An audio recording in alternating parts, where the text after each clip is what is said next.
chers collègues, chers confrères, c'est bien connu, le statisticien se trompe toujours. Prenez l'exemple de l'ordre du jour de cette conférence. Vous pensiez bénéficier d'une introduction par Nathalie, directrice adjointe de l'INSEE, responsable des études pour les Pays de la Loire, et il n'en sera rien, c'est perdu. Nathalie interviendra en clôture et non pas en introduction. Et pour votre plus grand malheur, eh bien, il vous faudra composer avec mes propos liminaires. Le statisticien, donc, se trompe toujours. Son métier est d'ailleurs de réduire la richesse de la diversité de notre société, d'en donner une simple mesure, juste un chiffre, un indicateur unidimensionnel, pour reprendre des termes plus techniques, une réduction univoque. Si l'on pouvait d'ailleurs résumer la démographie des Pays de la Loire en un seul ordre de grandeur, ce serait pour le plus grand bonheur du statisticien. Voilà, les Pays de la Loire, c'est quelques 3 882 000 habitants en 2022, point barre. Pas besoin de faire des études de 4 pages d'ailleurs, Nathalie. Alors bien sûr, il y a toujours des statisticiens zélés qui s'efforceront de garder une richesse d'analyse, qui vous présenteront le sujet sous de multiples vues, croisant les données dans une hybridation du chiffre et de la mesure, parce que le statisticien se trompe, mais ne ménage pas sa peine. Et Nathalie, d'ailleurs, proposera un regard rétrospectif sur les évolutions démographiques, donc au pluriel, de la région et les particularités des Pays de la Loire. D'autres encore proposeront de savantes constructions pour modéliser les trajectoires prospectives, à l'instar de l'outil ONFAL. Ce dernier permet, dans un système d'équations et de paramètres, de simuler le devenir démographique des différentes parties territoriales qui composent le tout de la nation. Parce que le statisticien se trompe, mais se trompe avec précision. Et Arthur Cazauviel, qui est le grand horloger de la démographie prospective à l'INSEE, en tant que responsable du pôle de compétences emploi-population de l'Institut, va vous présenter les rouages et les engrenages de haute précision de cet outil ONFAL. Haute précision qui permet d'estimer, selon divers scénarios, la trajectoire de peuplement de la région Pays de la Loire et de ses départements. Alors, vous avez bien sûr lu l'étude qui a été publiée en novembre et les chiffres chocs qu'elle comporte et qui ont été relayés par la presse avec d'ailleurs tout le conditionnel qui l'entoure. Encore faut-il analyser les facteurs à l'œuvre, interpréter ces évolutions pour esquisser le visage de peuplement ligérien demain et après-demain.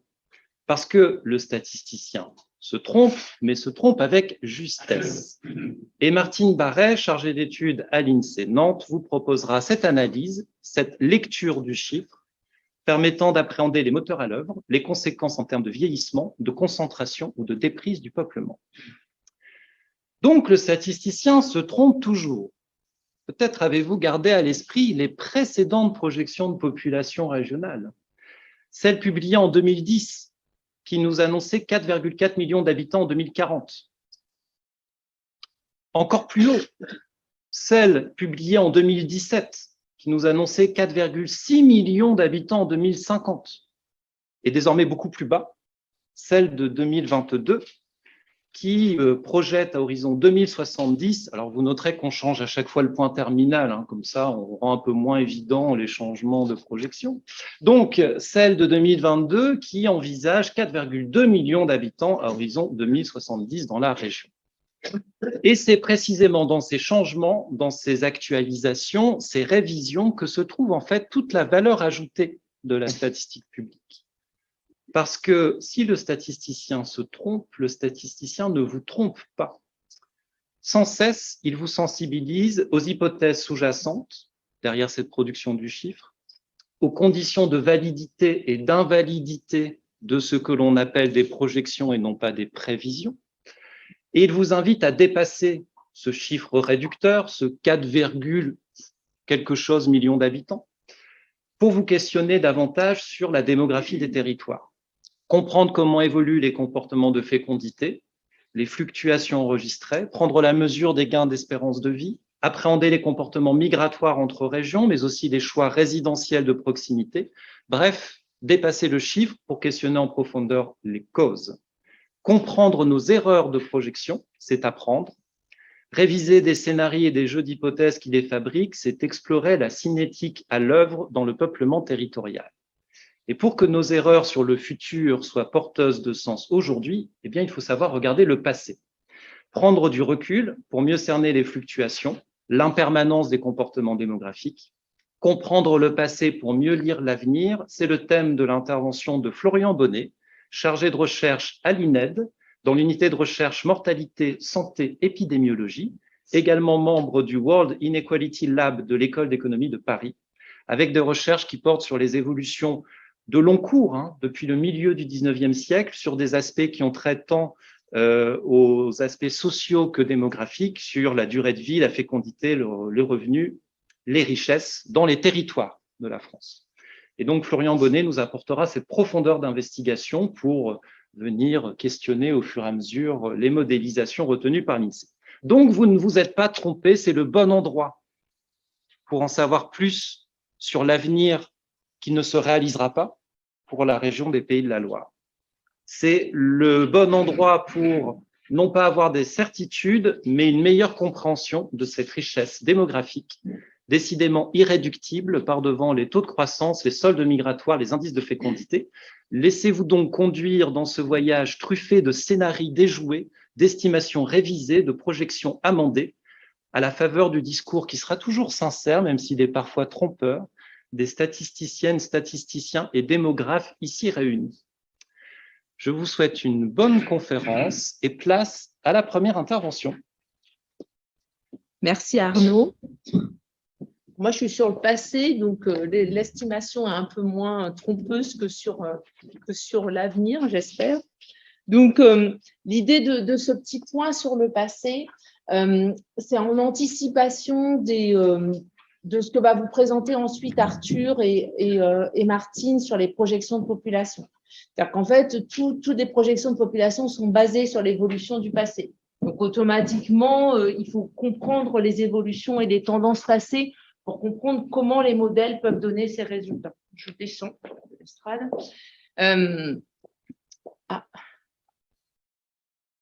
Petit souci technique. Donc, normalement, vous allez voir. Donc, dans la présentation, je vais essayer de donner du recul sur les évolutions entre les Pays de la Loire et puis le niveau national et les évolutions sur un peu plus longue période pour justement prendre ce recul dont a parlé Arnaud dans l'introduction. Donc, c'est bon. Merci. Donc, au 1er janvier 2022, donc vous voyez que j'ai moins de risque de me tromper parce que moi, j'ai mis 3,9 millions. Donc, du coup, comme ce n'est pas à l'unité près, voilà, je ne triche pas tout à fait. Mais, donc, on a une dynamique démographique qui est très importante dans les Pays de la Loire. Donc, vous voyez sur ma carte, on voit clairement les régions qui ressortent. Alors, ici, on ne voit peut-être pas la Corse, mais on est dans les plus fortes croissances au niveau national avec la Corse et l'Occitanie. Donc, on connaît vraiment un dynamisme régional très important. Chaque année, pour vous donner une idée, on gagne l'équivalent de la population de l'île. Donc, c'est vraiment une croissance qui est très forte et un dynamisme qui est très fort. Donc, on va voir finalement, est-ce que ce dynamisme, il est différent dans la région et pour quelles raisons est-ce qu'on voit d'autres tendances. Donc, si j'essaye de garder mon recul, ouais, je veux bien, merci. Et donc, en fait, cette croissance démographique, elle est clairement une spécificité de la façade atlantique et puis du sud de la France. Donc, on a ce qu'on appelle le U de la croissance démographique. Donc, on voit les régions qui sont qui connaissent la croissance la plus forte. Donc, plus les bulles sont rouges foncées et plus la croissance est importante. Le numéro dessus, c'est juste le numéro du département. Et du coup, vous voyez bien qu'on a une évolution finalement plutôt vers les côtes. Et les régions qui augmentent le plus sont les régions qui sont soit sur la façade atlantique, soit dans le sud. Au contraire, dans le nord, en Normandie et dans l'est, on a plutôt des décroissances de population. Donc, ces tendances, vous allez les voir ensuite dans ce qu'on va vous présenter dans les projections de population. Que du coup, comme on prolonge le passé, on voit aussi ces mêmes tendances qui se prolongent. Donc, je refais une tentative, voilà. Donc, si on regarde là de manière plus zoomée, donc là, on a fait un point plutôt français, et si on regarde là à l'intérieur de la région Pays de la Loire, on s'aperçoit que les dynamiques ne sont pas les mêmes. Donc, sur ma carte de gauche, c'est la période 2008-2013. Donc, on est sur une maille un peu plus récente, et sur la carte de droite, c'est la période 2013-2019. Et on voit une vraie inversion de tendance pendant cette période-là. Donc, on avait une carte quasiment toute rouge, ça veut dire qu'on avait une croissance des intercommunalités de la région dans la période 2008-2013. Et on s'aperçoit que finalement, on a plutôt une croissance de la zone littorale, donc de la Loire-Atlantique et de la Vendée, mais quand même beaucoup moins de la Sarthe. Alors, on voit les régions périphériques, on voit qu'on a cet effet en Normandie, on voit que c'est clairement les zones les plus rurales qui sont en décroissance. La partie grise, c'est cause d'une stabilité. Donc, on a un vrai changement de tendance. Et c'est vrai que quand on a commencé à regarder ces cartes, là, on s'est rendu compte qu'on commençait à voir le ralentissement. C'est un ralentissement global, mais finalement, c'est un ralentissement qui est quand même très centré sur l'est de la région. Donc, si on regarde l'évolution si on regarde la concentration de l'évolution, la communauté urbaine de Nantes Métropole, elle représente à elle seule 40% du gain régional. Donc, automatiquement, on voit que c'est énormément Nantes qui tire l'attractivité et la périphérie nantaise, c'est un peu en lien avec le pôle d'emploi. Derrière, on a Angers, qui est quand même dans une zone assez foncée, le pourtour d'Angers et la communauté urbaine d'Angers. Donc, Angers-Loire Agglomération apporte 15% de la croissance de population. Donc, en fait, on retrouvera aussi tous ces éléments-là dans les projections de population. Si on regarde à quoi c'est lié, donc là, je reprends de nouveau un petit peu plus de recul. Donc ça, c'est à partir de l'année 2000. On regarde la contribution du solde naturel et du solde migratoire. Donc le solde naturel, c'est l'écart entre les naissances et les décès. Donc ça reste positif si on a plus de naissances que de décès. Et le solde migratoire, c'est l'écart entre les gens qui arrivent dans la région et les gens qui en partent. Donc, on voit bien qu'au début des années 2000 jusqu'à 2015, en gros, 2014, on était sur une croissance plutôt équilibrée. Ça veut dire que la croissance dans la région était portée aussi bien par l'excédent des naissances que par les arrivées dans la région. Et on voit qu'à partir de cette période, à partir de 2015, on a un solde naturel qui s'amenuise, alors qui est encore positif chez nous. Il y a pas mal de régions où il est même devenu négatif, qu'il a un impact négatif sur l'évolution. Et c'est vraiment porté par le solde migratoire. Donc, c'est les barres en jaune. Donc, les dynamiques sont assez différentes. Donc, entre 2000 et 2006, la région, elle gagnait 33 000 habitants. Et sur les dernières estimations, on est plutôt autour de 25 000 habitants par an. Donc, ça veut dire que du coup, on voit bien qu'on a un clair ralentissement.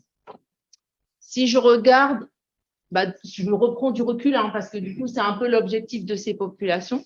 Là, j'ai regardé dans les différents recensements, donc depuis 1968, donc là, on prend vraiment du recul, et je regarde ma décomposition des deux barres. Donc, avec l'évolution qui est liée au solde naturel qui est sur la gauche et l'évolution qui est liée au solde migratoire. Que finalement, dans mon graphique avant, on a du mal à voir à partir de quel moment on a un changement de tendance. Et là, on s'aperçoit que le changement de tendance, alors la courbe en bleu, c'est la France, le changement de tendance et le rapprochement de la tendance française, en fait, il se fait à partir des années 90. Et donc, on avait précédemment, dans les années 68, 70, un excédent très fort du solde naturel, bien plus fort qu'en France. Et on s'aperçoit qu'à partir des années 90, on revient plutôt dans la tendance française. Par contre, on a eu un solde migratoire qui augmente de manière très, très importante. Et donc aussi, dans les années, alors le point, c'est 90-99, parce que du coup, c'est l'évolution des recensements. Et donc, on voit que là, on commence à avoir une région qui devient très, très, très attractive, ce que l'on voit bien sûr sur la carte et ce qui explique que c'est la 3e région en termes d'évolution. Donc moi, je trouvais que ces graphiques sont intéressants parce que souvent, quand on regarde les dernières années, on ne se rend pas compte à partir de quand, finalement, on a eu ces changements. Alors souvent, l'attractivité de la région, on a l'impression que c'est acquis, mais finalement, c'est plutôt arrivé dans les années 90. Si je regarde, je trouve ce graphique intéressant parce qu'il montre bien ces questions de solde naturel. Donc, vous avez la courbe en bleu, c'est les naissances, et en rouge, c'est les décès. Et donc, en 2021, on a un solde naturel qui est de 3300. Donc, 3300 habitants. Donc, c'est l'écart entre les deux. Et donc, là, la question qu'on se pose et qu'on continue à regarder au moment de la publication des bilans démographiques, c'est à quel moment ça va s'inverser. Donc, chez nos collègues bretons, ça s'est déjà inversé, c'est-à-dire qu'on a déjà un solde naturel négatif. Et bon, on a eu un pic de naissance en 2021, mais on n'est pas complètement sûr que ça va se prolonger en 2022. Donc, c'était un peu cette question. On a des écarts très importants. Vous voyez, le solde naturel, aujourd'hui, c'est 3300. On a eu des moments, dans les années 80, c'était plutôt de l'ordre de 20 000, dans les années 2006 aussi. Donc, finalement, tous ces pics de naissance, on les retrouve sur la courbe. Alors, c'est lié à deux choses. C'est lié à la baisse de l'indice de fécondité, qu'on reverra un petit peu plus tard. Et puis, c'est lié aussi au vieillissement de la population, puisque les femmes en âge de procréer sont moins nombreuses. Donc, voilà, et le double effet fait qu'on a une baisse des naissances. Du côté des décès, c'est plutôt, même si on a une augmentation d'espérance de vie, dont on parlera tout à l'heure avec Laurent Bonnet, on a finalement là aussi le vieillissement de la population avec les générations les plus nombreuses qui arrivent à des âges plus élevés. Bon, sachant que le baby-boom, c'est dans la région, je pense 73-74, donc il y a pas mal de gens qui sont nés dans la période du baby-boom. On a toujours l'impression que c'est post-guerre, mais c'est aussi leurs enfants. Du coup, pour finir, on a regardé l'indicateur conjoncturel de fécondité, puisqu'on était très fiers dans l'Ouest d'avoir un indicateur conjoncturel de fécondité qui était largement supérieur. Donc, on voit que c'était le cas en 75. Donc, c'est la carte de gauche. Donc, en 75, dans les Pays de la Loire, il y avait 228 enfants pour 100 femmes. Donc, on était largement au-dessus du rapport à deux, plus de 2 enfants par femme. On voit qu'en 2021, on est revenu dans la moyenne. Donc, les spécificités qu'on voyait dans le nord et dans l'ouest de la France, finalement, on les a un peu perdues. Donc, on est encore en Sarthe, en Mayenne, en Maine-et-Loire, un peu au-dessus, voilà, mais ça reste quand même très, très léger. Et donc, on est passé à 188 enfants pour 100 femmes alors qu'on était à 228. Donc, c'est une baisse qui est très importante, même si en France, c'est 183. Donc, voilà, on a un écart léger. Mais aujourd'hui, très léger, ça explique qu'on est vraiment revenu en termes d'évolution dans les standards français.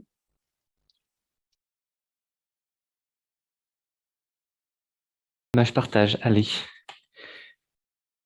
Est-ce que vous voyez bien mes slides? Oui. Donc, je suis Arthur Cazobiel, je suis le chef d'un pôle qui a effectivement des compétences autour de l'emploi et de la population et qui est basé à Lille. Et je vais essayer, quant à moi, de vous présenter l'outil ONFAL, qui est l'outil qui sert notamment à réaliser des projections de population. Alors, pour entrer rapidement dans le sujet, ONFAL, qu'est-ce que ça veut dire? ONFAL, c'est l'outil méthodologique qui nous sert à faire des projections et il nous sert à faire différents types de projections, notamment les projections d'habitants, d'actifs, de logements et d'élèves. Alors, c'est plus tout à fait vrai. On ne fait plus exactement tout ça, mais c'est simplement pour rappeler qu'ONFAL est un outil qui existe depuis longtemps à l'INSEE et que ça fait maintenant depuis plus d'une dizaine d'années qu'on réalise ce genre de projection et on vient effectivement de mettre à jour l'outil ONFAL avec les données notamment et on a réalisé un ensemble de publications en novembre 2022. Alors, ça permet de faire des projections qui ont l'avantage d'être localisées et localisées sur des territoires qui offrent un très grand degré de paramétrabilité, à savoir, la seule contrainte qu'on impose, c'est de travailler à l'échelle communale ou supracommunale. Et il faut que l'ensemble des zones qui sont définies dans la modélisation fassent plus de 50 000 habitants. Et ça, c'est une contrainte qui est forte dans la mesure où on va estimer, je reviendrai un peu plus tard sur les données qu'on exploite, mais on va estimer énormément de paramètres.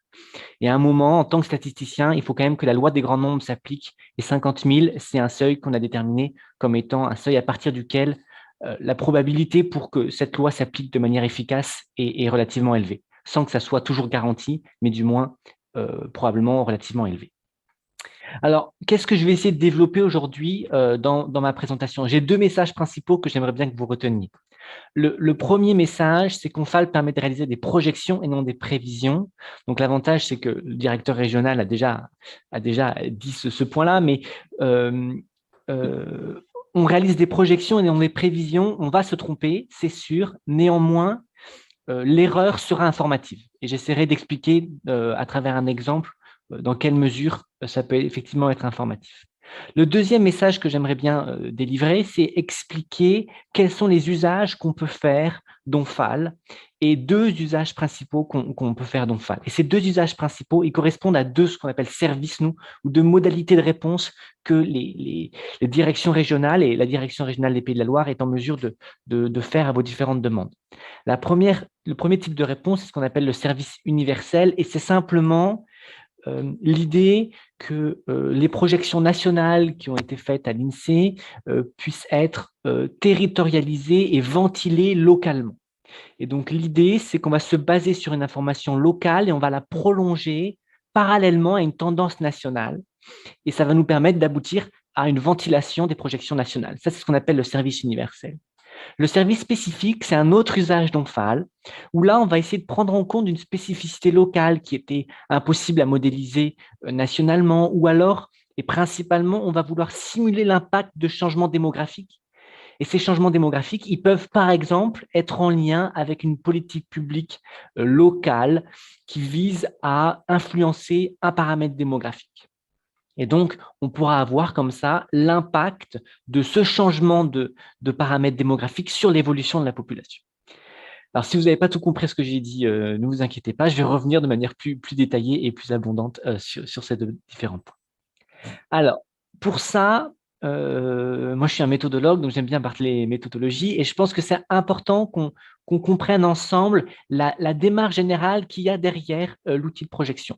Alors, je vais essayer de rester relativement simple, mais en comprenant la méthode, j'espère que vous aurez une meilleure vision de ce qu'il est possible de faire et de ce qu'il n'est pas possible de faire avec les projections de population ONFAL. Donc, c'est pour ça qu'on va faire un petit détour par la méthodologie pour avoir bien cette vision générale. Alors, comment est-ce que ça fonctionne? En fait, c'est très simple.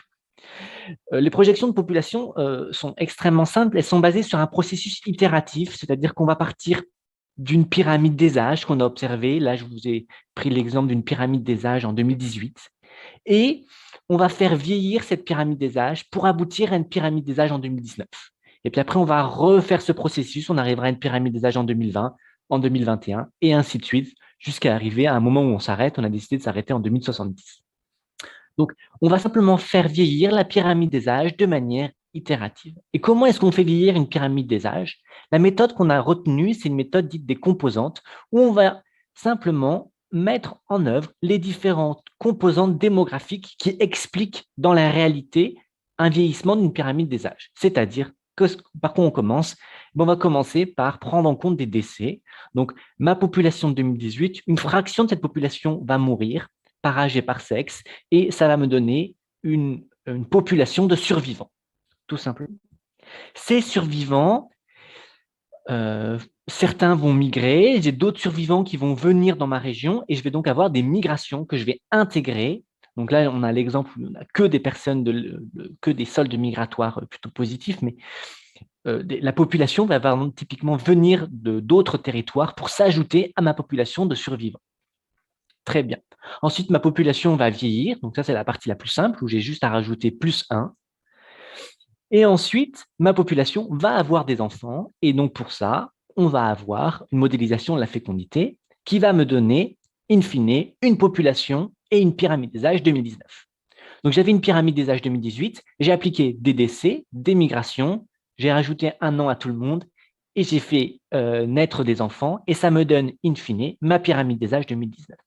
Et ainsi de suite, je vais réitérer mon processus jusqu'à arriver à ma pyramide des âges 2070, et j'ai fini mon travail. Alors, quand j'ai expliqué ça, finalement, j'ai un peu expliqué ce qu'on manipulait. Et ce qu'il faut comprendre, c'est que pour réaliser ce travail-là, il y a deux données en fait à avoir. La première donnée fondamentale, c'est ce qu'on j'appelle une photographie locale, c'est-à-dire je vais mesurer sur un territoire quelle est la population déjà à l'œuvre, il me faut un point de départ à ma pyramide des âges, et aussi quels sont les comportements démographiques à l'œuvre de ma population locale. Donc, c'est l'encadré de gauche que vous pouvez voir ici, c'est la première type de données que je vais exploiter, c'est une photographie locale. Alors, cette photographie locale, elle me donne un état initial avec une pyramide des âges, ma pyramide des âges 2018, c'est celle que j'ai eue à partir du recensement de la population, mais je vais également mesurer la fécondité des femmes, la mortalité, des migrations internes et potentiellement des migrations avec l'étranger. Ça, c'est mon point de départ. Et ensuite, je vais devoir ajouter des hypothèses. Et ces hypothèses, c'est simplement la manière dont va évoluer la fécondité, la mortalité, les migrations internes et les migrations avec l'étranger au cours de ma période. Donc, fondamentalement, une projection de population, qu'est-ce que c'est? C'est une photographie locale et des hypothèses d'évolution qui me permettent de faire vieillir de manière itérative ma pyramide des âges initiale. Alors, quand j'ai dit ça, j'espère que on va réussir, grâce à cette compréhension des deux types de données qui sont de nature très différente, à comprendre ce que permet et ce que ne permet pas de faire une projection. Donc, on est content, on a eu une photographie locale, on a fait des hypothèses, on a adjoint des hypothèses, on a une projection, et alors, qu'est-ce qu'on peut en faire? Comment est-ce qu'on interprète fondamentalement une projection? Si maintenant vous avez compris qu'une projection, c'est simplement une photographie locale et des hypothèses, il faut bien comprendre qu'une projection de population, c'est une image de ce que pourrait être une population si jamais les hypothèses que j'ai réalisées s'avéraient être celles qui vont effectivement se réaliser. Donc, c'est véritablement une image de ce que pourrait être une population à partir de mes hypothèses. Et également à partir de ma connaissance du passé, ma connaissance locale du passé. Donc, je prends en compte bien des spécificités locales, hein, mais j'ai aussi des hypothèses qui vont faire évoluer ces spécificités locales dans le temps. Donc, c'est une image de ce que pourrait être la population, et c'est en ça que ce n'est pas une prédiction, en toute rigueur.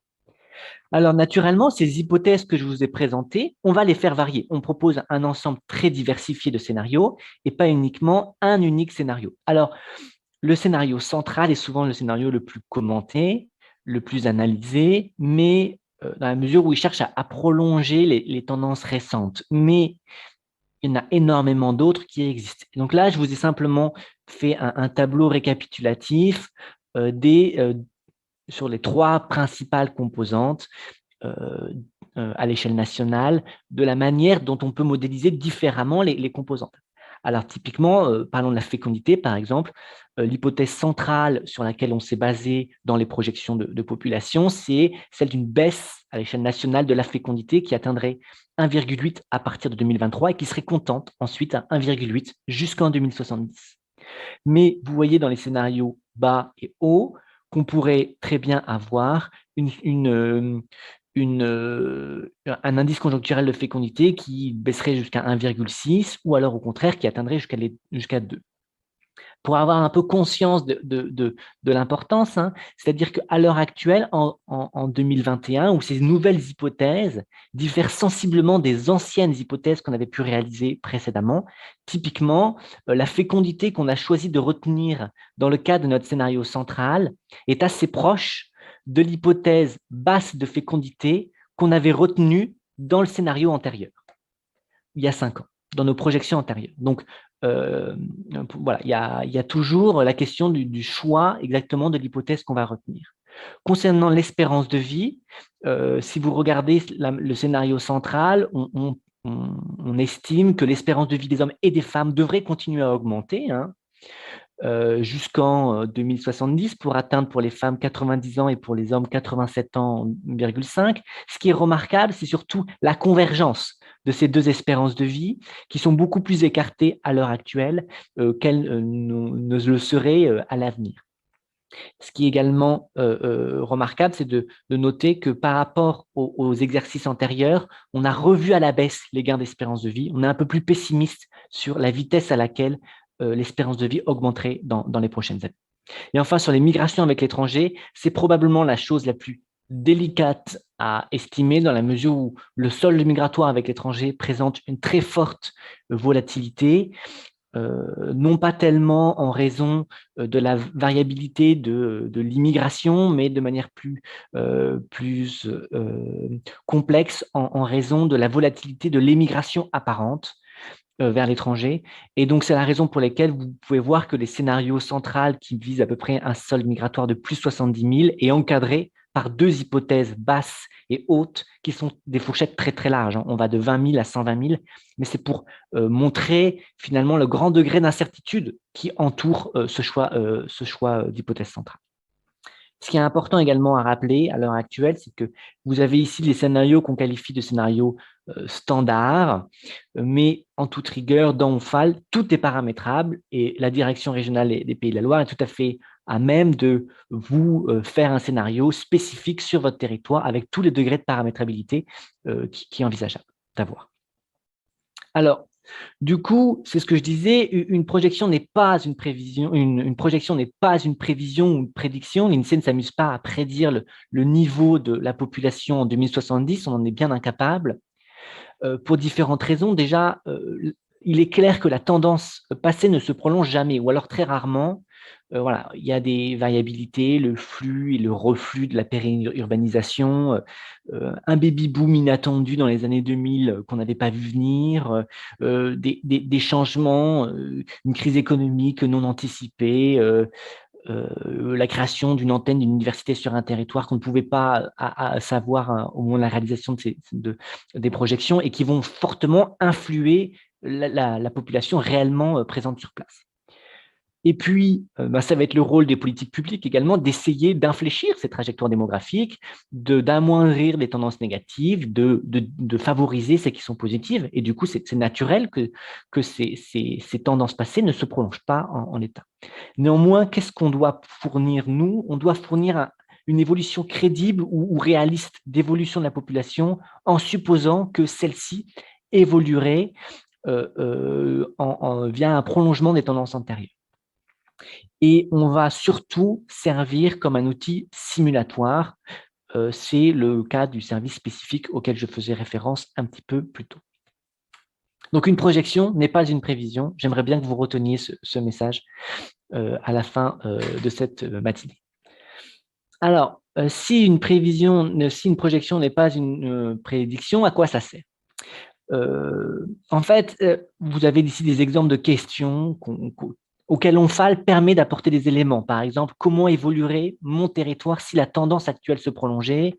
Quels seraient les effets d'un accroissement de la fécondité, de la mortalité? Et puis, j'ai une politique publique qui cherche à atteindre un objectif démographique. Par exemple, sur mon territoire, je souhaite avoir une population qui atteindrait minimum les 50 000, 100 000 habitants. Quelles seraient les modifications démographiques qui seraient nécessaires ou qui me permettraient d'atteindre cet objectif que je me suis fixé. Et donc ça, c'est des choses auxquelles ONFAL permet de répondre.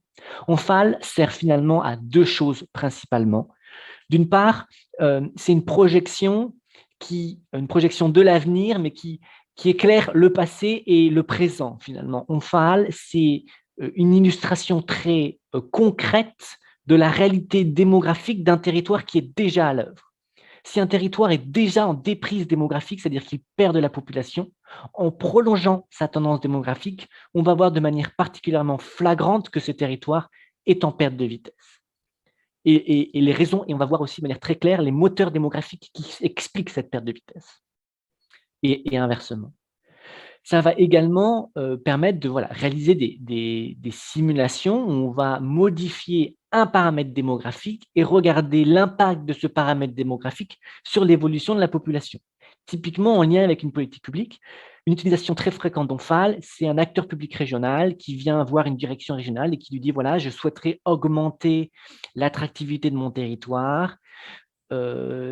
Si j'augmente l'attractivité de mon territoire de 5, 10, 15%, quel afflux de personnes ça représenterait? Si j'essaye de mettre en œuvre des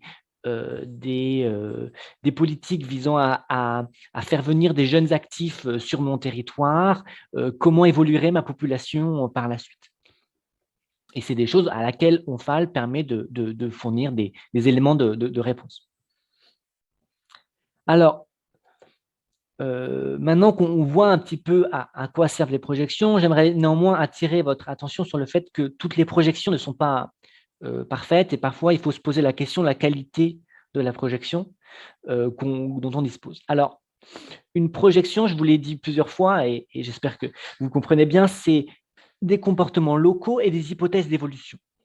Et parfois, les hypothèses d'évolution qu'on va appliquer peuvent générer ce qu'on appelle une projection dite peu robuste, dans la mesure où l'évolution de la population semble trop brusque pour être réalisable dans la réalité. Typiquement, l'évolution de la population qui était plutôt constante auparavant ne l'est plus soudainement, ou alors on a un non-respect des effets âge et des effets génération, c'est-à-dire typiquement, on avait un territoire qui était très attractif en raison d'une université et qui d'un coup ne l'est plus du tout. Donc, dans ce cas-là, la projection est qualifiée de non robuste. Alors, souvent, ça va être le paramètre qui est en cause, c'est souvent la volatilité des flux avec l'étranger qui est très compliqué à modéliser et qui est en cause et sur lequel il convient d'itérer pour améliorer une projection. Une projection non robuste doit être améliorée pour fournir un scénario crédible d'évolution de la population. Alors, je vous ai ici montré deux évolutions de la population. Alors, vous avez le bon et le mauvais élève. Alors, je pense que vous avez deviné le bon élève et vous avez deviné le mauvais élève. Le bon élève, c'est toujours, de toute façon, c'est facile, c'est toujours la Loire-Atlantique, le 44, sur les projections de population. Vous avez ici l'évolution de la population à partir des estimations localisées de population depuis les années 1990. Hein.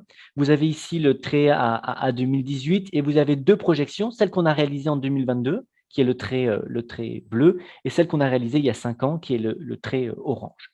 Et vous voyez que dans les deux cas, la projection respecte bien la tendance antérieure et du coup, les projections pourraient être qualifiées de robustes dans les Pays de la Loire. Alors, ce graphique à lui seul ne suffirait pas, mais du moins, au vu de ce graphique, il n'y a aucune raison de penser que cette projection de population n'est pas robuste.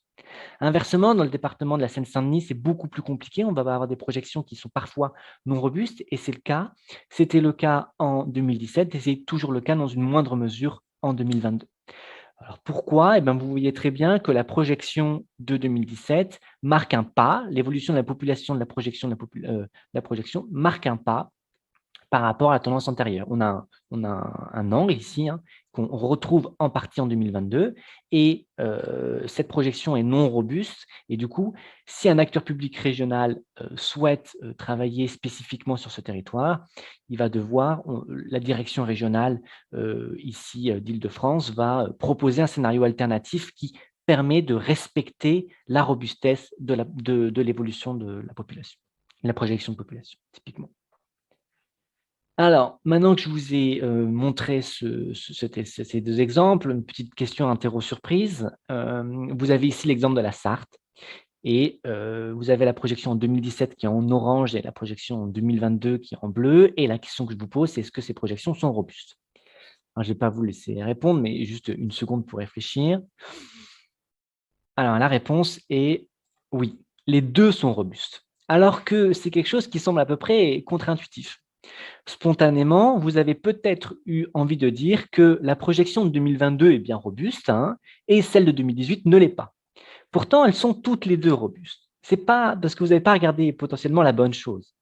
La projection de 2022 prolonge bien la tendance antérieure. On voyait bien qu'avant 2018, sur les dernières années, on avait bien une diminution de la population et cette diminution de la population se poursuit dans la projection de population.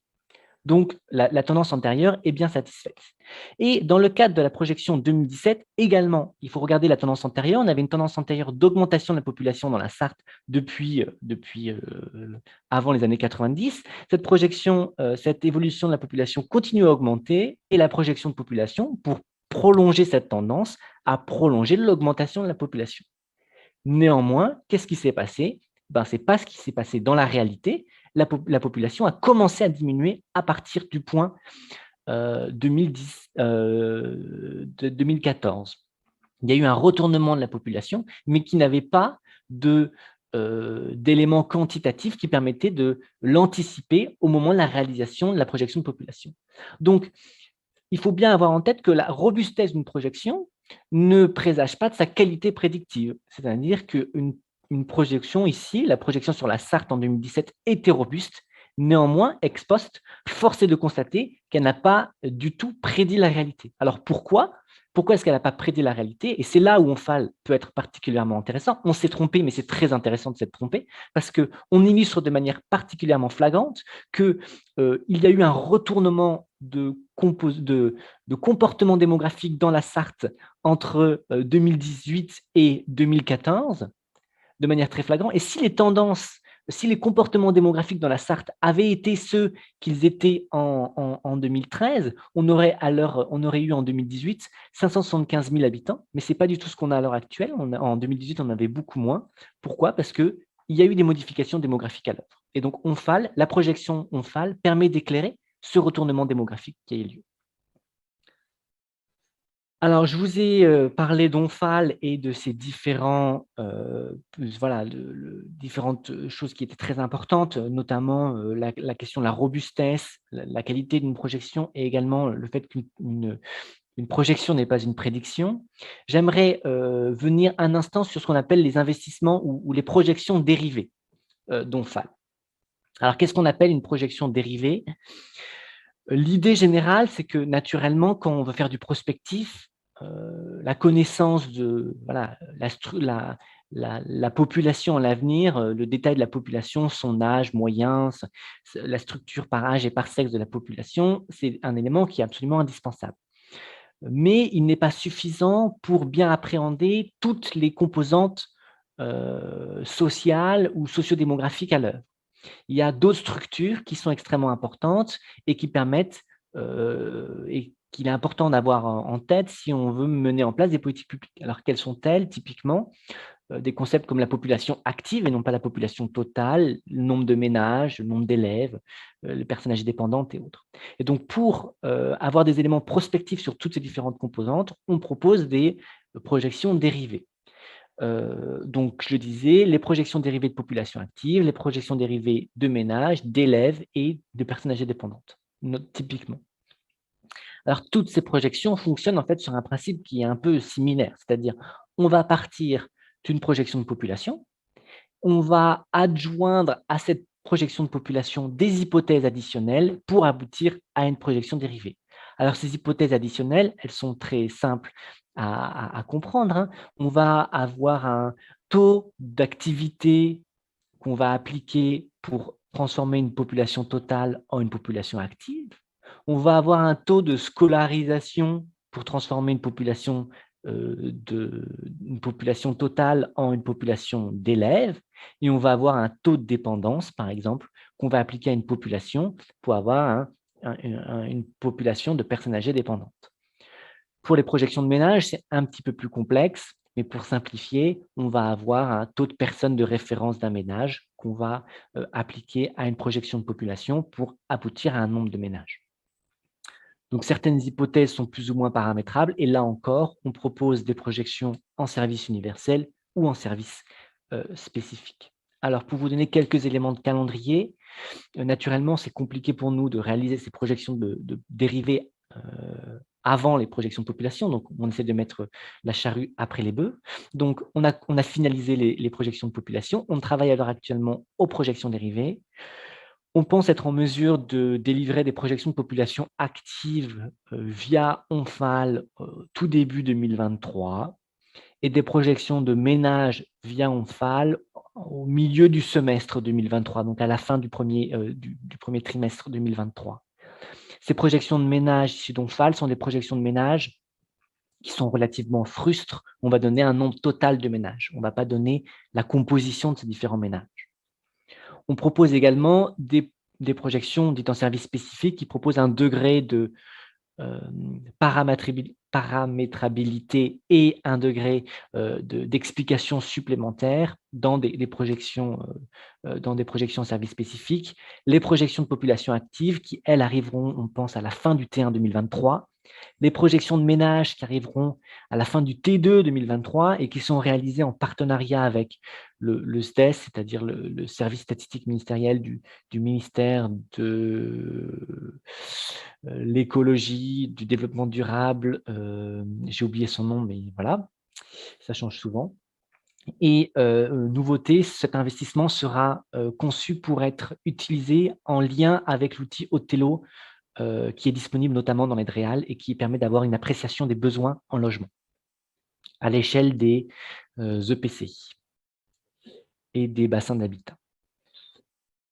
On réalise également des projections d'élèves. Alors, sur les projections d'élèves, on a un calendrier qui est un petit peu plus éloigné dans la mesure où notre partenaire national, qui est le service statistique ministériel du ministère de l'Éducation nationale, n'a pas les ressources en 2023 pour travailler avec nous. Et du coup, on va probablement proposer des autodéveloppements ou des réponses un petit peu plus spécifiques, des outils un peu plus spécifiques à destination des régions. Néanmoins, les régions qui auront des partenariats avec leur rectorat académique devraient être en mesure de commencer à travailler sur ces projections de population d'élèves, probablement au cours du second semestre de l'année 2023. Et enfin, les projections de personnes âgées dépendantes avec laquelle on travaillera avec le ministère de la Santé et son service statistique ministériel. On va travailler dès l'année prochaine, mais on pense être en mesure de livrer uniquement, on espère début 2024, mais avant 2024, on espère bien être en mesure de délivrer un certain nombre d'éléments sur l'état des lieux de la dépendance dans les différents territoires au cours de l'année 2023. Donc voilà pour les différents calendriers. Et alors pour terminer, je sais que c'est très compliqué de naviguer sur notre site internet. Aussi, je vous ai mis 2 pages au-delà du contact naturel avec la direction régionale que vous pouvez avoir, mais 2 pages qui visent un petit peu peut-être à vous simplifier votre navigation. Une page qui recense l'intégralité des projections de population, de ménages, mais on va également y mettre les projections de population actives. Et une autre page qui est le lien si jamais vous avez des besoins de diffusion sur mesure à l'échelle supra-régionale, à l'échelle nationale, sur lesquels vous pouvez contacter. Voilà, je vous remercie pour votre attention et puis je pense qu'on prendra les questions ultérieurement. On va prendre des questions après la présentation de Martine. Donc, le temps qu'elles viennent. En fait, les projections, c'est très utile pour essayer de prendre des décisions de politique publique. C'est-à-dire que clairement, quand on accueille de la population supplémentaire, ça veut dire qu'il faut créer les équipements, mettre en place les transports, créer les logements pour pouvoir accueillir ces populations. Donc, on peut faire des hypothèses pour voir combien de personnes on va accueillir. Mais très clairement, c'est ces questions-là derrière. On voit bien que construire des logements, ça ne prend pas 2 minutes. Construire un lycée non plus. Donc, on a besoin d'essayer de savoir combien d'élèves vont arriver, quel âge, essayer d'anticiper où vont s'implanter, où vont s'installer ces élèves. Pour les personnes âgées dépendantes, c'est avec l'Agence régionale de santé, finalement se dire quand on va avoir de plus en plus de personnes âgées dépendantes, comment est-ce qu'on va leur offrir les soins nécessaires, comment est-ce qu'on va les accompagner. Et donc, tous ces éléments-là de projection de population et tous les modèles dont a parlé ensuite Arthur, ils sont utiles dans ce contexte-là. C'est-à-dire que finalement, chacun essaye de se projeter en disant, voilà, pour construire les infrastructures nécessaires, j'ai besoin de savoir en avance de phase, donc en gros 10 ans avant, comment ça va évoluer. Et c'est pour ça aussi qu'on travaille sur les hypothèses. Pour voir de manière concrète, du coup, ce que ça donne dans la région. Donc tout le modèle que vous a présenté Arthur, je passe la parole à Martine, qui va vous montrer, c'est quoi les projections dans la région. Bonjour, donc voilà, je vais vous présenter les principaux résultats du modèle de projection donc pour les Pays de la Loire.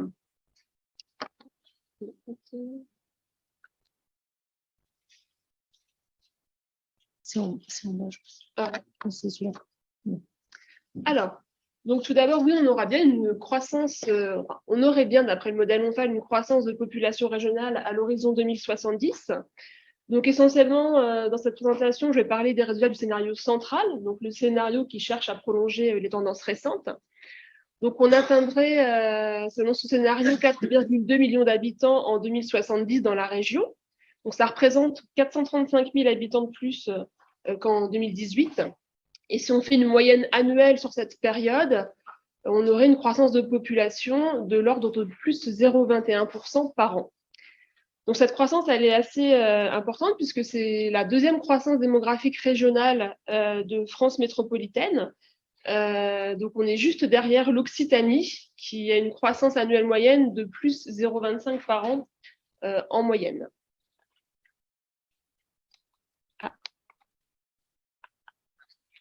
On a cliqué tout. Donc, cette croissance de la population, oui, certes, mais ce qu'on constate quand même, c'est un ralentissement par rapport à la période précédente, 2013-2018. Donc, sur ce graphique, vous voyez deux jeux de courbes. Donc, un premier jeu couleur chaude en rouge qui représente donc 3 scénarios pour les Pays de la Loire. Donc, scénario bas, scénario central et scénario haut. Et vous avez le même jeu de courbes pour le scénario de France métropolitaine en bleu. Donc, ce qu'on peut dire de ces courbes pour la région, tout d'abord, sur le scénario central, donc la courbe en très plein, c'est qu'on aurait une hausse quand même 3 fois moins rapide qu'entre 2013 et 2018, puisque sur cette période-là, on était à plus 0,65% chaque année en moyenne. Ceci étant dit, le ralentissement est quand même progressif. On voit bien sur cette courbe que ça ralentit progressivement. Donc, on aurait plus 0,47% entre 2018 et 2030, plus 0,33% sur la décennie suivante, plus 0,17% ensuite entre 2040 et 2050, plus 0,03% entre 2050 et 2060, et enfin, moins 0,01% entre 2060 et 2070. Donc, ce qu'on peut dire de cela, c'est qu'en fait, on a une stabilisation, enfin, on aurait une stabilisation de la population autour de 2058 dans la région. Et donc, j'ai indiqué également le jeu de courbes pour la France métropolitaine pour montrer que, malgré tout, notre croissance dans la région reste plus dynamique, quel que soit le scénario, que celle de France métropolitaine.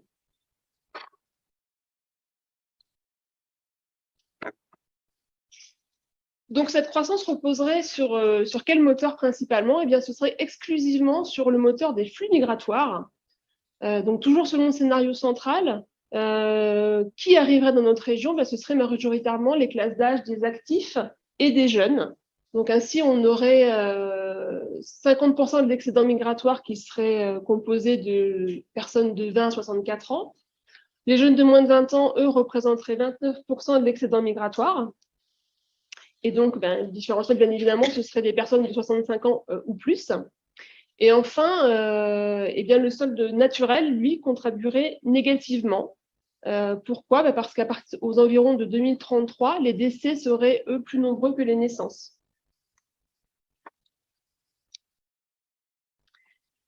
Donc là, je vous ai indiqué une pyramide des âges, donc une pyramide en 2018 et puis la pyramide en 2070. Donc, on aurait une population vieillissante dans la région. Donc, si on regarde le haut de la pyramide, on voit que le haut de pyramide va avoir tendance à s'élargir. En effet, la part de personnes âgées de 65 ans ou plus va augmenter de 10 points en 2070 par rapport à 2018. Il atteindrait donc 30,4% contre 20,3% en 2018. À l'inverse, si on regarde le bas de la pyramide, on voit que le nombre de jeunes, lui, aurait tendance à diminuer sur la période. On perdrait 108 000 jeunes de moins de 20 ans dans la région entre 2018 et 2070, alors que sur les seniors, tout à l'heure, on gagnerait 515 000 habitants supplémentaires de 65 ans ou plus en 2070. Et parmi ces seniors supplémentaires, la grande majorité d'entre eux seraient même des personnes, pas des nouveaux seniors, mais plutôt des personnes qui auraient au moins 75 ans ou plus, 80% d'entre eux. Donc, au final, avec plus de seniors et moins de jeunes, eh bien, on se retrouve avec un indicateur de vieillissement, donc c'est-à-dire 152 seniors pour 100 jeunes de moins de 20 ans en 2070, alors qu'on était à 81 seniors pour 100 jeunes de moins de 20 ans en 2018. Donc, une forte augmentation de cet indicateur. Donc, si on regarde plus finement dans le territoire régional, on constate que la croissance serait portée principalement par le département de la Loire-Atlantique. Alors, en effet, le département de Loire-Atlantique serait le département le plus dynamique de France métropolitaine. Donc, juste pour information, juste derrière nous, on aurait le département de l'Hérault et la Gironde. Donc, la croissance annuelle moyenne serait de 0,49% par an, ce qui représenterait 406 000 habitants entre 2018 et 2070. Donc, ce serait le seul département de notre région dont le sol naturel resterait positif. Donc, c'est une spécificité de ce département. La part de seniors, quant à elle, atteindrait 27% en 2070. Donc, on augmenterait de 9 points par rapport à 2018. Et enfin, on n'aurait pas de retournement de tendance d'ici 2070, c'est-à-dire que la population ne se mettrait pas à décroître. On aurait un ralentissement de la croissance.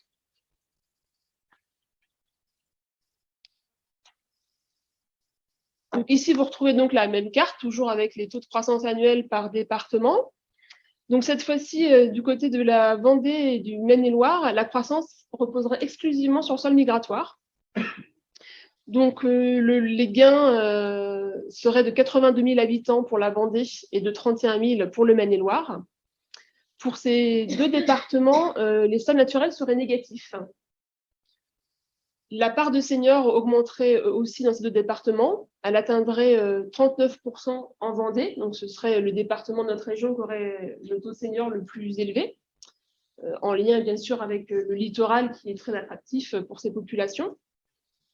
Et il atteindrait 29% en Maine-et-Loire. Alors, pour ces deux départements, d'après le scénario central, il y aurait une décroissance de la population à partir donc, de 2050 pour le Maine-et-Loire, et un petit peu plus tard, en 2057, pour la Vendée.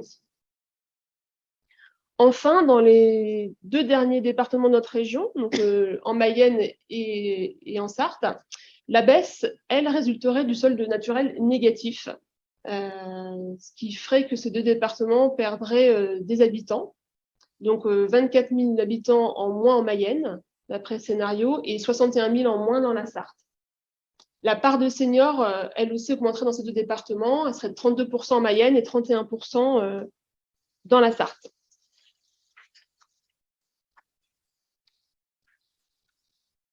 Et enfin, pour terminer, on a voulu remettre un petit peu en perspective la région par rapport à la France métropolitaine. Donc, on aurait une croissance démographique plus dynamique qu'en France métropolitaine. Donc, en France métropolitaine, la croissance, selon le scénario central, serait de 0,01% par an en moyenne sur la période. Je rappelle que c'était 0,21 pour les Pays de la Loire. Et donc, sur la carte, vous voyez pour chaque département de France, l'année au cours de laquelle la population départementale serait maximale, toujours selon le scénario central. Donc, ce serait en quelque sorte l'année où on appellerait le retournement pour nous, c'est-à-dire le point haut de population avant que la population se mette à décroître. Donc, au niveau national, le retournement de tendance serait autour de 2044. Donc, la population commencera à diminuer chaque année à partir de cette date. Dans les Pays de la Loire, on n'a pas vraiment de ce retournement, on a plutôt une stabilisation autour de 2058. Et donc, ce qu'on voit sur cette carte, pour faire le lien avec la présentation précédente, c'est qu'on retrouve un petit peu le U, si vous vous rappelez de la carte tout à l'heure de Nathalie Cloirec qui vous a présenté, hein, on retrouve un petit peu le U des départements dans lesquels le point de retournement arrive un peu plus tard qu'ailleurs. Hein. Tout ce qui est en clair, en couleur très claire, ce sont finalement tous les départements où ce retournement a déjà eu lieu. C'est déjà des départements qui sont en baisse de population. Et enfin, donc, le vieillissement de population serait un peu moins marqué qu'au niveau national, puisque l'indicateur de vieillissement serait de 143 seniors pour 100 jeunes de moins de 20 ans. et on avait 152 pour les Pays de la Loire. Voilà, je vous remercie de votre attention. Bonjour à tous. Moi, je m'appelle Florent Bonnet, donc je suis chercheur à l'Institut national d'études démographiques. Et je vais vous parler ici aujourd'hui du passé. Donc, nous allons parler d'avenir durant cette présentation. Comment essayer d'imaginer ce que sera l'avenir tant au niveau national que local. Et mes travaux, dans le cadre de mes recherches à l'Institut national d'études démographiques, portent essentiellement sur le passé des régions françaises. Et du coup, aujourd'hui, je vais essayer de vous donner un petit peu un diaporama de ce qui est fait dans cet institut, à travers mes recherches notamment, et en quoi cela peut avoir un impact sur les projections démographiques dans le futur.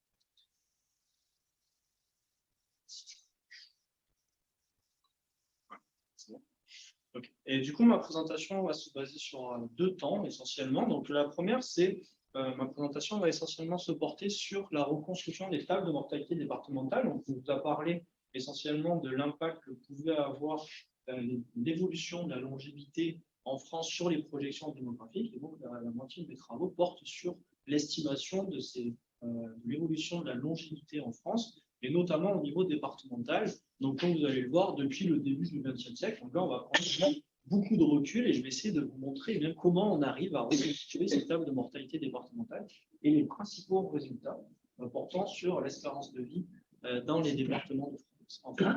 Et puis, dans un deuxième temps, après avoir présenté ces résultats, je vais essayer de comprendre un peu mieux qu'est-ce qui peut expliquer ces différences au niveau départemental. Et donc, je vous présenterai notamment un des travaux portant sur le lien entre les différences au niveau départemental de longévité et les niveaux de développement dans une perspective historique. Alors, la première partie, c'est sur la reconstitution des tables de mortalité départementale. Donc, je vous ai présenté un peu ici les données qu'il y avait de disponibles sur ces tables de mortalité départementale. Donc, on a les travaux d'INSEE qui mettent à disposition en partie de façon librement sur Internet les tables de mortalité depuis 1975, de façon annuelle. Et puis, on a les travaux de Fabienne Daguet qui mettaient à disposition les tables de mortalité pour les années de recensement depuis 1954, mais uniquement pour les années de recensement. Et puis, on a les travaux de Noël Bonneuil, donc un autre chercheur à l'INED, qui mettent à disposition les tables de mortalité départementale sur le 19e siècle. Et dans le cadre de ma thèse de doctorat, on s'est posé la question à mon directeur de thèse, mais qu'est-ce qui se passe entre les travaux de Noël Bonneuil et les travaux de Fabienne Daguet? Eh bien, il n'y avait rien. Donc, ces tables de mortalité n'existaient pas. Et donc, on a posé l'idée que peut-être ce serait intéressant de reconstituer ces tables de mortalité de façon annuelle. Et donc, voilà, c'est la flèche rouge que je vous présente ici. Et donc, l'idée, c'était de reconstituer notamment beaucoup d'indicateurs liés à la mortalité sur l'intégralité du XXe siècle, avec plusieurs objectifs. Donc, tout d'abord, de reconstituer ces tables pour chaque année et pour chaque sexe, donc pour les hommes, les femmes et les deux sexes confondus depuis 1901. Alors, il ne nous aura pas échappé qu'il y a les 2 guerres mondiales au milieu et donc d'énormes soucis de reconstitution liés à ces 2 guerres, donc en incluant dans ces travaux les décès militaires et les décès liés aux déportations durant les 2 guerres mondiales, mais aussi avec l'ambition de reconstruire les populations départementales par âge et par sexe pour chaque année depuis 1900. Voilà, ça c'était le programme de recherche à l'époque. Les données, donc c'était l'idée aussi de mettre à disposition librement ces tables de mortalité sur un site internet dédié pour que tout un chacun puisse y accéder, comme le fait l'INSEE, mais ici, donc du coup, de pouvoir utiliser ces données librement avec un protocole méthodologique unique qui est largement utilisé au niveau international, c'est celui de la Human Mortality Database que je vous présenterai par la suite, et qui permet du coup d'avoir un horizon large avec une méthodologie unique et des données mises à disposition librement. Mais aussi de vérifier que ces données ne sont pas totalement hors sol, qu'il y ait une vraie cohérence avec ce qui a déjà été fait. Et donc, l'idée, c'était aussi de vérifier cette cohérence avec les résultats d'autres chercheurs et d'autres instituts, en l'occurrence, les données fournies par l'INSEE sur la période récente. Alors, comme vous pouvez l'imaginer, donc ce travail se base essentiellement sur des travaux en archives pour récupérer ces données, que ce soit les données de décès par sexe et groupe d'âge entre 1901 et 1967, la collecte des naissances par sexe depuis 1853, donc vraiment un gros recul et jusqu'en 1967. La collecte des populations par sexe et groupe d'âge entre 1901 et 1962. Et on le verra, d'autres données annexes, notamment sur les décès militaires et les décès en déportation. Donc vraiment beaucoup de travaux en archives qui nous ont pris beaucoup de temps, mais aussi d'autres données sur la période récente, donc de coller avec la période récente pour laquelle les données sont beaucoup plus librement accessibles. Donc les décès par sexe et âge depuis 1968, on peut les avoir en ligne avec des demandes spécifiques.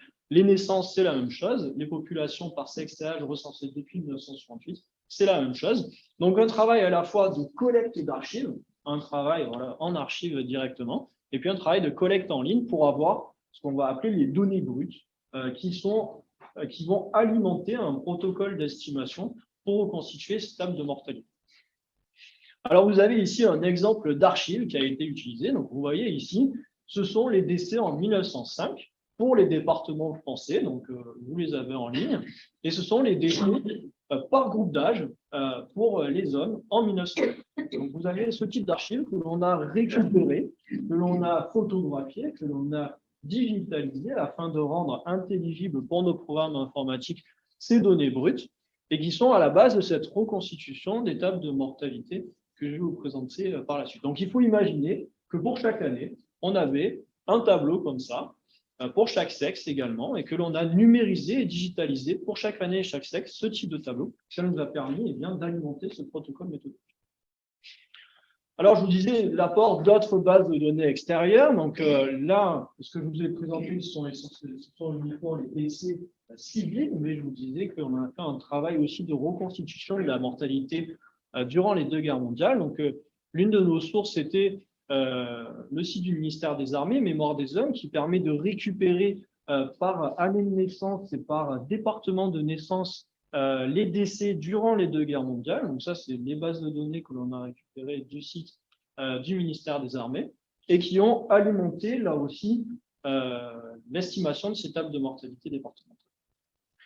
Le protocole méthodologique dont j'en parle très rapidement, c'est celui qui est utilisé par la Human Mortality Database. Donc c'est un programme de recherche international qui vise à mettre à disposition des indicateurs de mortalité au niveau national pour un certain nombre de pays et qui se base à la fois sur des données de grande qualité, donc il y a une vérification de la qualité des données qui sont mises à disposition, et puis un protocole méthodologique unique qui permet de faire des vérifications et des comparaisons au niveau international. Donc c'est ce protocole méthodologique que l'on a réutilisé et que vous pourrez trouver sur le site Internet. Et donc ce site Internet, il nous a servi d'exemple puisque toutes les données utilisées et toutes les données estimées sont mises à disposition sur ce site Internet. Tout le monde peut les consulter.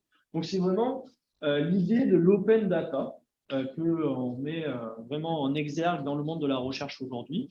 Donc, la mise à disposition des estimations de tout un chacun pour la réutilisation future.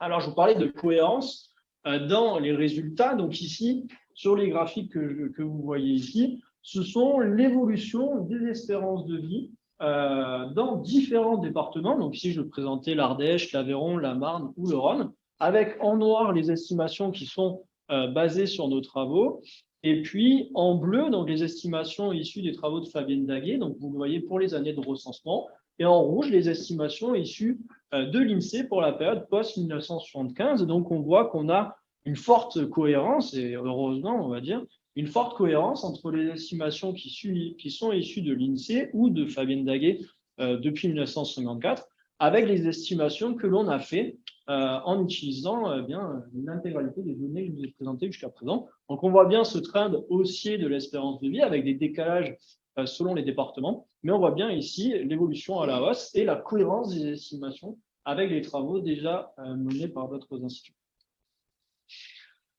Alors, après ce long travail donc de présentation des sources, de présentation du protocole, ici les premiers résultats en quelque sorte, ce qui est intéressant au final, c'est du coup on va voir un peu l'évolution de l'espérance de vie, et ici j'ai choisi de représenter l'espérance de vie à la naissance pour différentes dates, en différenciant les départements en 5 catégories, en 5 classes, donc ici des 5 catégories, avec en bleu les départements dans lesquels l'espérance de vie était la plus élevée, en bleu foncé, là où elle était vraiment la plus élevée, en bleu clair, là où elle était la plus élevée en petit moment, et en rouge, les départements où l'espérance de vie était la plus faible. En gris, vous voyez les 3 départements d'Alsace et de Lorraine qui n'étaient pas disponibles en 1900. Donc, ce que l'on voit sur cette première carte, c'est que l'on avait 2 zones où l'espérance de vie était bien plus faible qu'ailleurs. C'est essentiellement le nord-ouest du pays, avec la Bretagne et la Normandie, et le sud-est du pays, avec des espérances de vie qui étaient plus faibles. Et puis, dans le centre et l'ouest de la France, des départements où l'espérance de vie était bien plus élevée qu'ailleurs. Et on voit voilà, cette zone très facilement identifiable où l'espérance de vie était plus élevée qu'ailleurs. Et avec une espérance de vie qui était ici supérieure à 51,6 ans. Donc des niveaux beaucoup plus faibles que ce que l'on connaît aujourd'hui, bien évidemment, puisque l'espérance de vie a largement augmenté par la suite. Donc on peut faire ce travail en présentant les différentes cartes jusqu'à la période d'aujourd'hui. Donc on voit en 1925, eh bien, on a encore ces 2 zones entre le nord-ouest et le sud-est du pays qui encadrent une zone où l'espérance de vie est plus élevée. Mais à la différence de ce que l'on avait auparavant, donc on voit que l'on a les départements du nord-est de la France en 1925, on dispose de ces données. Donc on peut continuer ce petit déroulé jusqu'à la période aujourd'hui. Donc on voit en 1950, après la Seconde Guerre mondiale, où la zone de surmortalité, en tout cas où l'espérance de vie est plus faible, concerne la Bretagne, le nord de la France et l'est de la France. On voit que le sud-est de la France commence à disparaître petit à petit, et on a un déplacement de la zone où l'espérance de vie est plus élevée vers la région parisienne et vers le sud de la France. On voit les Pyrénées-Orientales, l'Aude et l'Hérault et l'Ariège qui commencent à apparaître, mais aussi les Alpes-Maritimes qui commencent à apparaître en bleu. En 1975, donc on voit là que tout le sud de la France, vous vous rappelez, à une première carte, le sud-est de la France avec une espérance de vie plus faible, là on voit bien que le sud-est de la France bénéficie de conditions plus favorables, l'espérance de vie est plus élevée qu'ailleurs, et on voit apparaître eh bien, le nord, encore une fois, où l'espérance de vie est plus faible. On continue, donc en 2000, là la géographie a encore un petit peu changé, puisqu'on voit que le centre de la France apparaît en rouge sur la carte, avec des départements comme la Nièvre, Lyon, l'Allier qui apparaissent en rouge sur la carte, qui n'étaient pas auparavant. Et on voit que les zones de surmortalité, donc la Normandie, sont beaucoup moins visibles.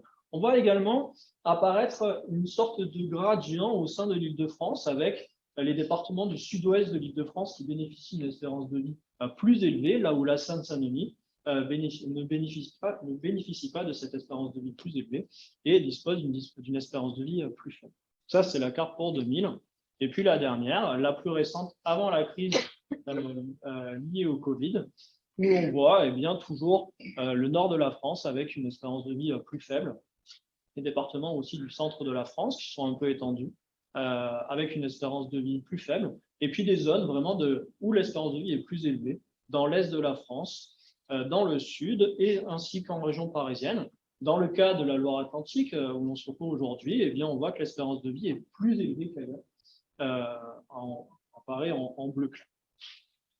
Donc ça, c'est une sorte d'évolution cartographique de l'espérance de vie dans les départements français sur 100 ans, sur plus de 100 ans.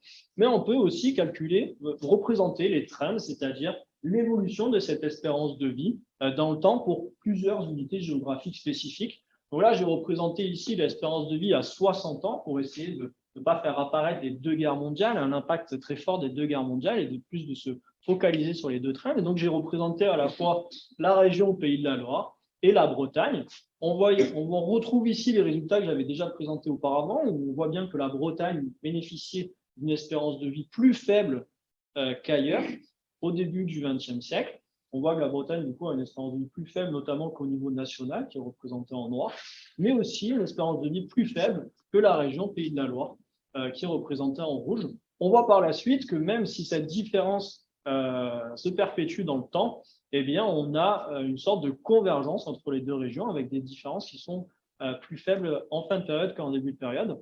Et on voit aussi eh bien, l'impact du Covid qui a été assez marqué au niveau national, mais qui a eu un impact beaucoup plus faible dans ces 2 régions. En fin de période, on voit que la courbe du coup, diminue en 2020, mais pas pour les 2 trends en bleu et en rouge. Et si l'on se focalise sur l'évolution départementale, là on voit donc c'est le problème de ces évolutions au niveau départemental, c'est que si on ne les lise pas dans le temps, on a énormément de bruit puisque les données concernent une population qui est faible. Mais ici, ce que l'on voit et qui est assez intéressant, c'est le décalage en début de période entre la Mayenne, qui avait une espérance de vie bien plus faible que les autres départements, et on le voit, ce trait jaune qui se détache des autres, alors que dans les autres départements, eh bien, on avait une espérance de vie qui était sensiblement la même dans tous ces autres départements.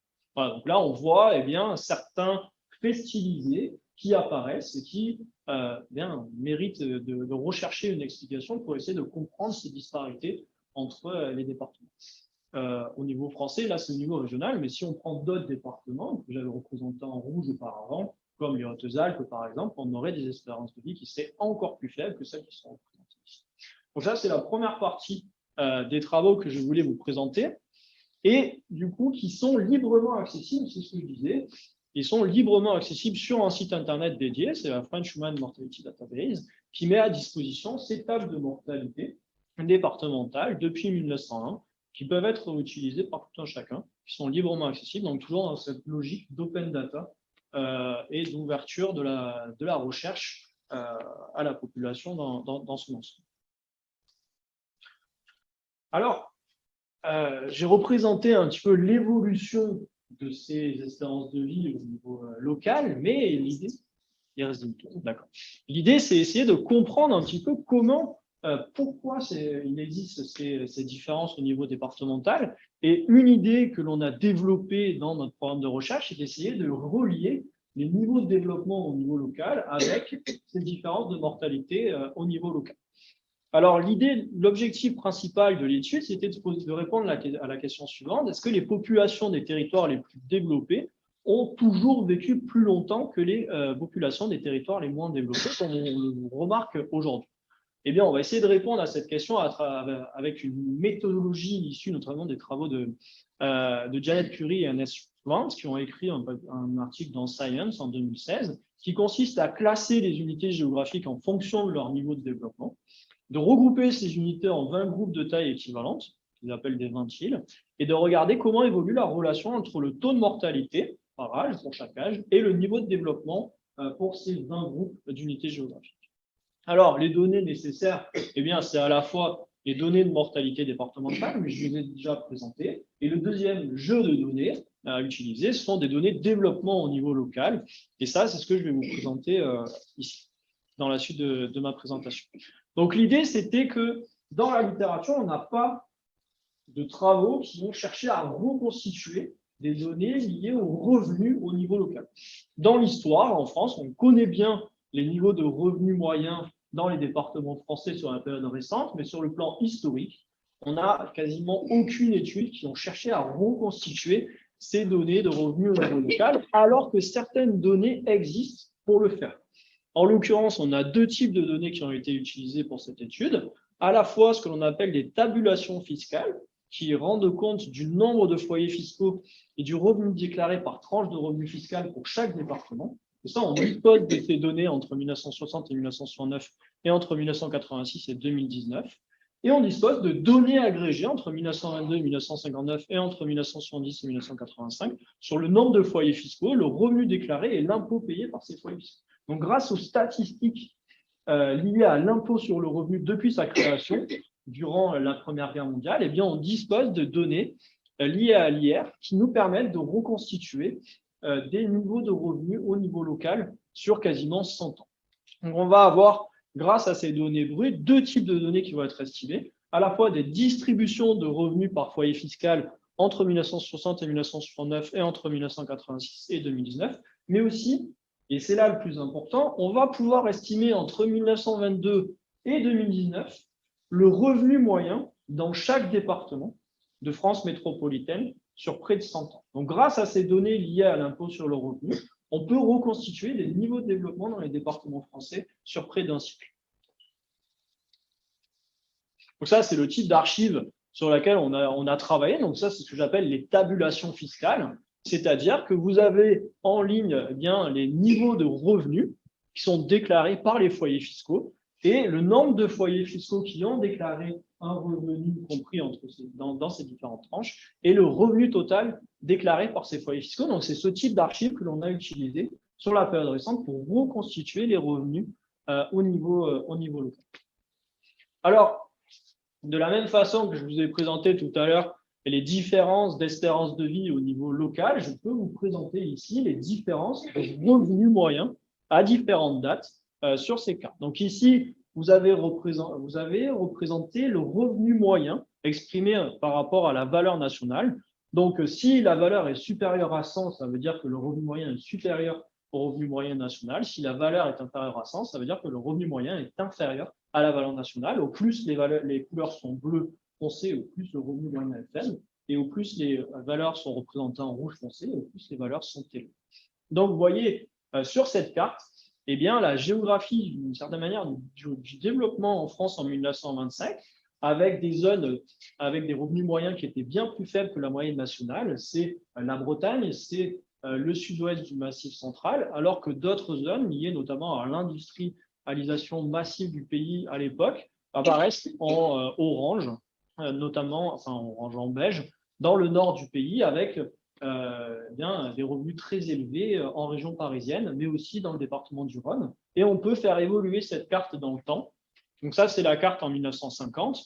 On voit que le nord-est de la France apparaît nettement moins sur cette carte, mais on retrouve une sorte de géographie du sous-développement, on va dire, mais d'un développement moins marqué dans le sud-ouest de la France, que l'on peut faire encore évoluer. On voit que les couleurs sont de moins en moins foncées, c'est-à-dire que l'on a une convergence des revenus entre les départements français avec le temps, mais on garde toujours cette zone dans le sud-ouest de la France où les niveaux de vie sont plus faibles, mais on voit apparaître la région parisienne massivement avec les départements limitrophes à la région parisienne, quelques départements limitrophes des frontières de l'Est également, la Savoie et la Haute-Savoie qui apparaissent sur cette carte en 1975. En 2000, on a cette carte avec, encore une fois, ce développement progressif du sud-ouest de la France, ce rapprochement en tout cas des départements du sud-ouest de la France. On voit que la Haute-Garonne apparaît et on voit aussi nettement apparaître les départements limitrophes de la Suisse.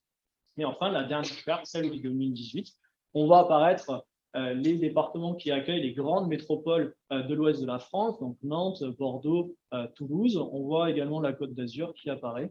Et on voit au sein de la région francilienne des différences entre les départements, avec la Seine-Saint-Denis qui est représentée ici en bleu, avec un revenu moyen inférieur à la moyenne nationale, mais Paris, les Hauts-de-Seine et les Yvelines qui ont un niveau de vie qui est largement supérieur à ce que l'on a en Seine-Saint-Denis.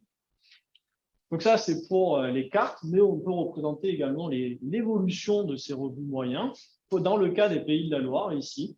Donc vous avez en jaune l'évolution pour la Loire-Atlantique, avec un revenu moyen qui croît avec, enfin, un revenu moyen relatif qui croît avec le temps. Et aujourd'hui, eh bien, la Loire-Atlantique bénéficie d'un revenu moyen supérieur à la moyenne nationale, ce qui n'était pas le cas auparavant, et des évolutions qui, on le remarque ici, présentent bien une convergence des situations par rapport à ce qu'elles étaient auparavant. Si on prend le cas de la Vendée, par exemple, le revenu moyen en Vendée était égal à 70% de la moyenne nationale en 1922. Aujourd'hui, le revenu moyen en Vendée est proche de 90-92% de la moyenne nationale aujourd'hui, en 2018.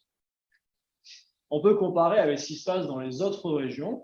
J'ai représenté ici 4 régions, mais je pense qu'on peut se focaliser essentiellement sur les Pays de la Loire et la Bretagne, puisque l'on voit pour la Bretagne, eh bien, cette convergence dont je parlais, avec des niveaux de vie qui étaient assez faibles en 1920 comparé à ce qu'ils étaient au niveau national, mais cette forte convergence avec ce rattrapage progressif de ces régions.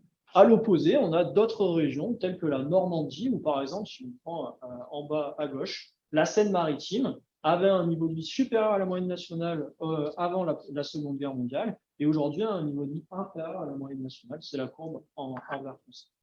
Donc voilà, ça c'est ces travaux qui représentent l'évolution du revenu dans les départements français sur près de 100 ans, et qui sont disponibles là aussi sur un autre site internet dédié et qui peuvent être utilisés là encore une fois par tout un chacun. Alors l'idée, pour conclure cette présentation, et j'ai essayé de répondre à la question suivante, est-ce que de tout temps, les populations des départements les plus favorisés ont eu une espérance de vie plus élevée que les autres régions. Et bien pour y répondre, je reprends la méthodologie que vous avez présentée.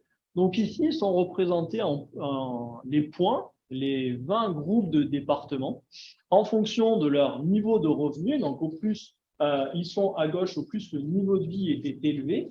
Et ces points représentent à la fois donc, le niveau de vie et le taux de mortalité pour ces différents âges. Vous avez la mortalité infantile pour les hommes et pour les femmes en haut, et la mortalité entre 45 et 54 ans pour les hommes et pour les femmes. Donc on voit qu'en début de période, c'est la première courbe noire, eh bien les taux de mortalité étaient plus élevés dans les régions où les niveaux de vie étaient eux-mêmes plus élevés, ce qui paraît contre-intuitif. Aujourd'hui, on a des taux de mortalité qui sont plus faibles dans les régions où les niveaux de vie sont les plus élevés. Eh bien, à l'époque, ce que l'on voit sur ce graphique, c'est que ce soit pour la mortalité infantile ou pour la mortalité des âges intermédiaires, on avait des taux de mortalité qui étaient plus élevés dans les régions au niveau de vie les plus élevés, ce qui a changé avec le temps. On voit que la pente de la courbe, eh bien, elle était négative auparavant et elle est positive aujourd'hui sur les courbes en bleu, qui sont les courbes qui représentent les années les plus récentes. Et en fait, si on prend, donc on peut récupérer la pente de cette courbe qui traduit un gradient. Si la pente est négative, eh bien on a des régions développées qui ont une mortalité plus élevée. Et si la pente est positive, cela veut dire que les régions les plus développées ont une mortalité plus faible. Si on prend cette pente de la courbe et qu'on trace l'évolution de la pente de cette courbe dans le temps, on peut voir l'évolution de ce gradient dans le temps. Et c'est ce que j'ai représenté ici pour les différents groupes d'âge. Si on se focalise sur les 55-64 ans, par exemple, la pente était négative en début de période, c'est-à-dire que la mortalité était plus forte dans les régions au niveau de vie les plus élevés, et elle est positive en fin de période. On voit ce renversement dans le temps avec des régions aujourd'hui dont les taux de mortalité sont plus faibles lorsque le niveau de vie est plus élevé, ce qui n'était pas du tout le cas auparavant. C'est visible pour les 55-64 ans assez nettement. C'est visible aussi pour la mortalité infantile, où on voit ce renversement dans le temps. C'est visible aussi pour les 65-74 ans. Le seul élément sur lequel on peut s'arrêter, ce sont les 25-34 ans, où on a une évolution qui est totalement différente. Et qu'est-ce qui peut… Donc, on a un gradient qui était positif en début de période et qui est toujours positif en fin de période. Et qu'est-ce qui peut expliquer ça? Il y a des effets de sélection à l'époque, où les migrants dans les régions les plus développées étaient sélectionnés, c'est-à-dire que c'était les migrants les plus robustes, qui étaient les plus à même de faire les tâches difficiles, qui allaient dans les villes où les niveaux de vie étaient les plus élevés et donc qui bénéficiaient d'une mortalité plus faible que ce qu'elle était dans les campagnes.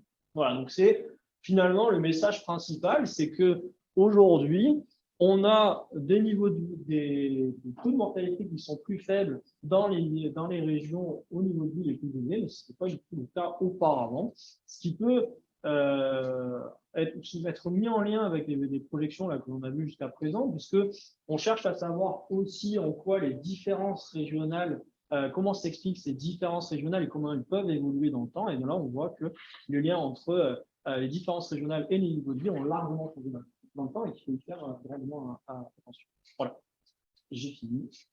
Merci beaucoup. Je propose qu'on prenne un temps de questions.